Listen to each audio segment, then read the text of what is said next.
Anal ফিশারের প্রথম এবং প্রধান লক্ষণই হচ্ছে যে মলত্যাগের সময় ব্যথা হওয়া। এটা হচ্ছে প্রচণ্ড, আমরা বলি যে পেইনফুল একটা রোগ আর কি। রোগী বলবে যে, রোগীরা সাধারণত যেটা বলে যে স্যার আমার বাথরুমের সময় প্রচণ্ড ব্যথা হয়।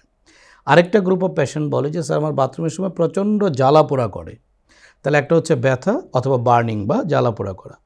এবং এই ব্যথাটা স্পেসিফিক অ্যানাল ফিশারে যেটা হবে যে মলত্যাগের সময় শুরু হবে, এবং রোগীরা এটাও বলে যে স্যার এটা আমার দেখা যায় মলত্যাগের পরেও একটা লম্বা সময় ধরে এটা থেকে যাচ্ছে ব্যথাটা।